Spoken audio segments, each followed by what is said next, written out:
Isang panibagong dashcam footage ang Yan, panibagong dashcam footage na naman daw po ang hawak ng NBI. Ito po ay patungkol naman po kay Yusek Cabral doon sa pagkamatay niya, mga kababayan. No? Sabi ko nga ho, mga boss chief mo sir, madami pa din po. Although sinabi na ho, paglilinaw, sinabi na po ni John Vic Remulla, mga bossing, na disgrasya or nalaglag or kumbaga wala tinatanggal niya yung inaalis na nila yung wag niyo nang isipin yung lumabas ng bansa si Yusek Cabral. Pero madami pa din po ang nag-iisip nun, mga kababayan panoorin at pakinggan ho natin ito. nakuha ng NBI. Isang panibagong dashcam footage ang nakuha ng NBI na maituturing umanong ebidensya kaugnay ng pagkamatay ni former DPWH Undersecretary Catalina Cabral. Panibagong ebidensya. Ano po? Panibagong dashcam. Panibagong video. Sabi ni Sir Chris Angel, ayan yata yung nakaupo na siya sa sahig. Sa video, makikitang nakaupo si Cabral sa concrete pavement sa gitna ng dalawang safety barriers noong December 18, 2025. May time Si Raulo din yung nagdadrive sa likod, dumalagpas sa linya niya. Atras natin. Isa lang. Mabilis. Cabral sa concrete pavement sa gitna ng dalawang safety barriers noong December 18, 2025. May timestamp na 3:25 p.m. o ilang oras 3:25 p.m. Yung pinaka-timestamp kung kailan daw huling namataan daw po si Yusek Cabral. bago natagpuan ang kanyang katawan sa bangin ng Tuba Benguet. Ayon sa NBI, posibleng ito na ang huling kuha niya bago pumanaw at nagpapatunay na wala itong kasama at walang dalang sasakyan. Git ng ahensya, ang Sabi ni Tumaudos TV, may fear of height daw si Cabral, pero bakit siya umupo doon? Pakita natin, atras natin Kasi binilugan nila o nilagyan nila ng pointers ito kung nasa si Yusek. December 18, 2025. May timestamp na 3:25 p.m. Ba, hindi ko makita hanggang ngayon. Lakihan ko Hanggang ngayon hindi ko makita kasi, mga bossing. o ilang oras bago natagpuan ang kanyang katawan sa bangin ng Tuba Benguet. Ayon sa NBI, Wala ko nakita. Atras nga natin ulit. Catalina Cabral. Sa video, makikitang nakaupo si Cabral sa concrete pavement Yung ba, hindi naman. sa gitna ng dalawang safety barriers noong December 18, 2025. May timestamp na 3:25 May nakaupo ba?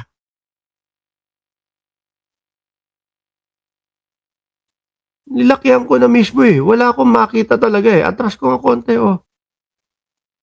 Kayo ba may nakikita?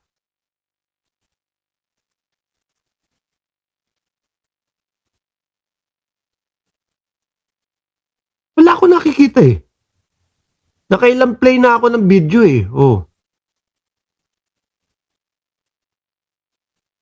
Inaatras ko na nga. Liniitan ko na nga yung sarili ko. Cabral sa concrete pavement sa gitna ng dalawang safety barriers noong December 18, 2025. May timestamp na 3:25 p.m. o ilang oras bago natagpuan ang kanyang katawan sa bangin ng Tuba Benguet. Ngayon mga bossing, yan yung mismong video ng Bilyonaryo News mga kababayan. Ngayon, alisin ko. Ang ginawa ko, kasi hindi ko talaga makita, mga bossing No? Ang ginawa ko, nagbasa ako ng comment doon sa comment section. Ito yung nakita ko, mga comment nila. Sabi dito, isa-isay natin, nalilihis at ginugulo ang istorya. So, sino yung ikukulo? Sino nang ikukulong talaga at ubos ng budget? Maraming namatay. Hirap mga tao. Ano to?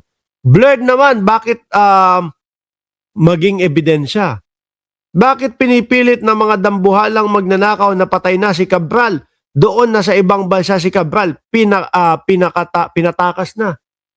Yan Sabi ni Marisa Legaspi, wala man akong makita. Ako din No, at itong mga nag-comment, pati itong mga ito, mga kababayan, wala din naman po silang makita. Paikot-ikot lang kayo. Pati ipis hindi maniniwala sa balita ninyo. Dahil ang paniniwala ko, mga kababayan, itong mga nababasa kong mga komento na ito, hindi rin din ho sila naniniwala na patay na si Cabral. Baka next na madisgrasya yung mga empleyado ni Yusek Cabral na madaming alam. Sabi ni pambansang nanay survivor. Sabi pa ni ito, fake news. Lahat tayo kailangan natin ng pera pero galing sa pinagpawisan natin. Iniwan ba naman ang kotse ng driver? Paano nyo nasabing si Cabral yan? Hindi naman makilala sa video kung sino yung tao. At, di ba meron pa silang, meron pa po silang, ano tawag doon? Yung selfie daw ng driver. Madami nagsasabi, baka sinadya naman yung selfie na yan.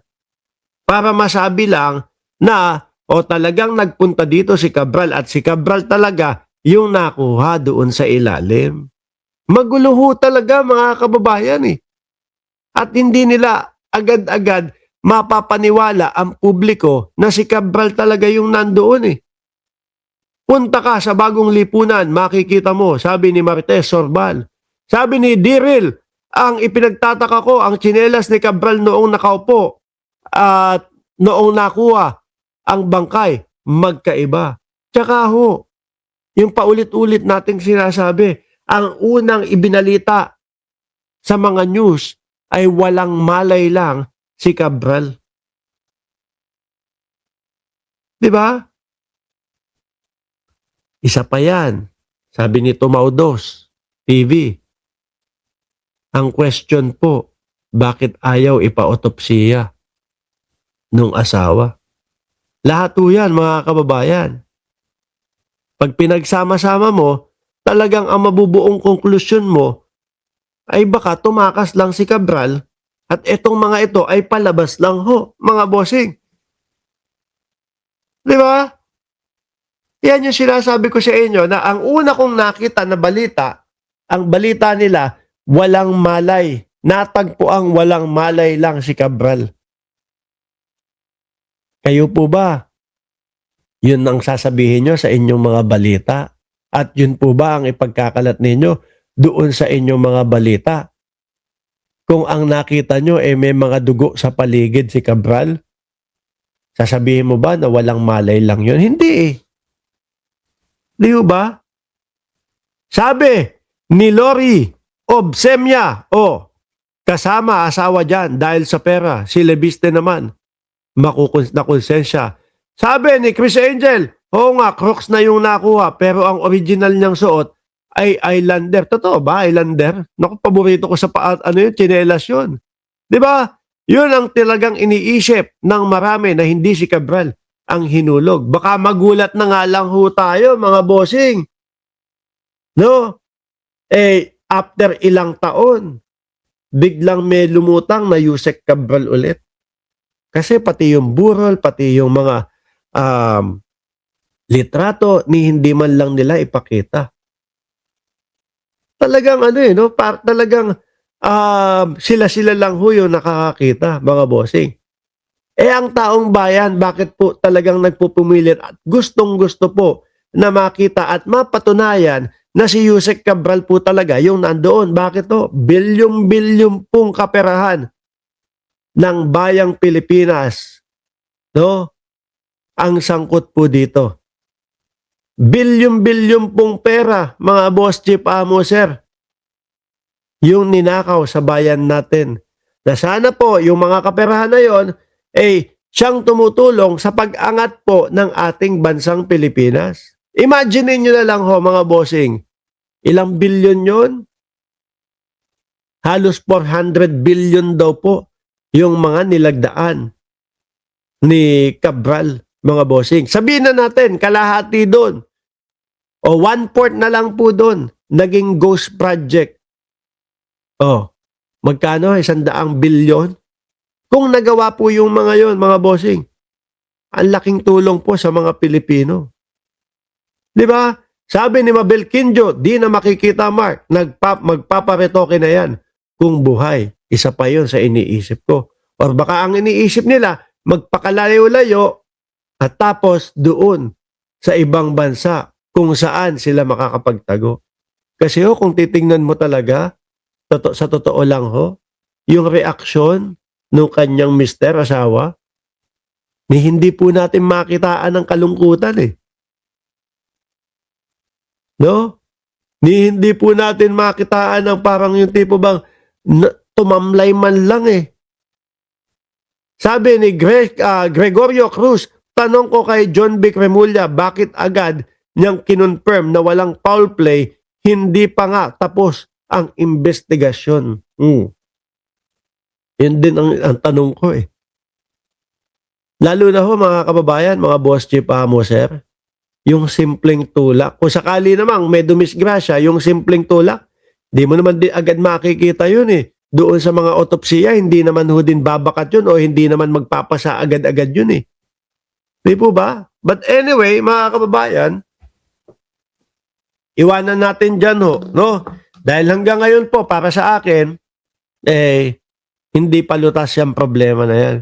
Madami pa din pong mamamayang Pilipino, mga boss chief sir, ang nag-iisip, kagaya nga niyang nasa comment section ng Bilyonaryo News, na hindi sila sulit o hindi sila naniniwala na si Cabral ay tapos na.